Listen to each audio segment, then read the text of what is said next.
So, welcome back, everyone. So, they've asked us to try find this elephant. So that's busy what I'm doing at the moment, but I'm being very, very careful, don't worry. We found where he spent the night. And you can see he's been here for a long time. He's completely flattened all of the vegetation. And again, this very runny dung. And you can see it's very, very runny, and it's just sort of flopped out and then drifted down. The dung beetles have been in it, and even for an elephant who digests very little of what they eat, you can see there's even less digestion happening here. So this is sometime during the night, probably quite early in the night. Yesterday we're probably about 500 meters from where we found him, and I think he's probably quite close because he spent the whole night. We can actually see little bits of blood in some of the bushes here. So we're on his trail. Shame, poor boy.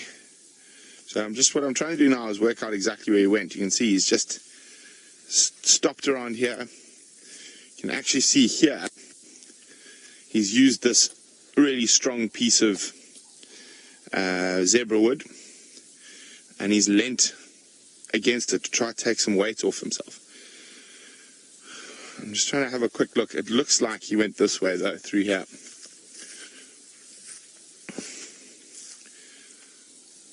Now, one would think an elephant is easy to track. A herd of elephants, yes, but a single elephant in an area where there have been lots and lots of elephants is actually really, really difficult. It's actually more difficult than trying to track a leopard or a lion, because you're looking for a single elephant, and there's been probably 30 or 40 elephants in this area overnight.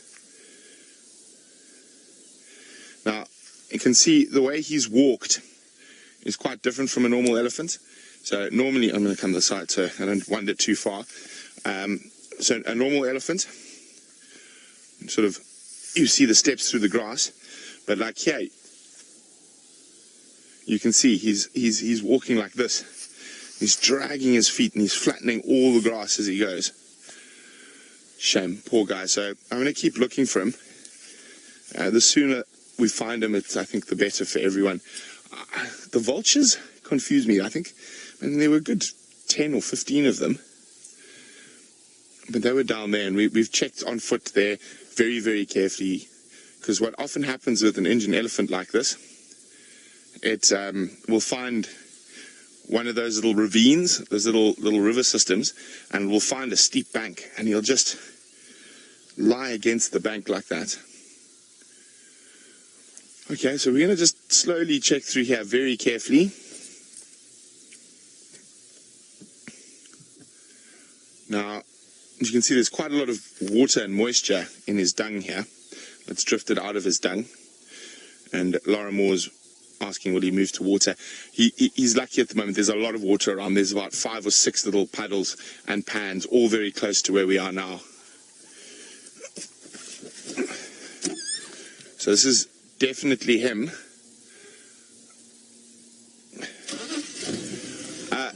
Okay, so for those of you who might not have been with us on the sunset safari yesterday, unfortunately the first thing we found was an elephant with quite a bit of its stomach hanging out. And we saw that big musk bull on the sunrise safari, and it looks like he got into an altercation with this Ellie bull, who's still big. He's around 30 years old, but they obviously had a fight, and just left armpit there's a massive tusk hole, and I'm pretty sure it was that musk bull we dealt with in the morning, sometime between the drives, that he had a fight with this bull and stabbed him. And it's very sad, but these things do happen. And we probably, well, as I said last night, the officials are probably going to euthanize this bull, because there are bushwalks and people all around. So he's okay now, as it's a very fresh wound.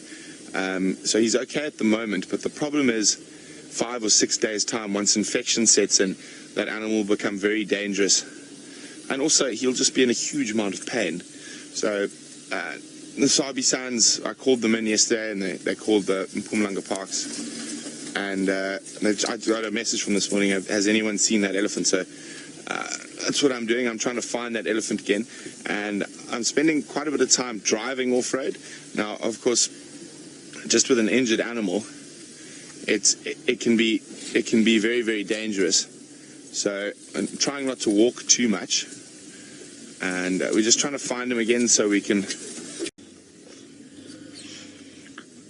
Unfortunately, the last spot we had confirmed sign of that Ellie was in a very, very thick, very, very nasty block. So we're just doing bigger loops to make sure he hasn't crossed out. Say, you would think tracking an elephant's an easy thing, but not when he's been mixing with a herd like he was yesterday. Tracking one individual out of there can become very, very tricky. So we just saw leopard tracks now, but they've crossed into Torchwood. It looks like Hasana.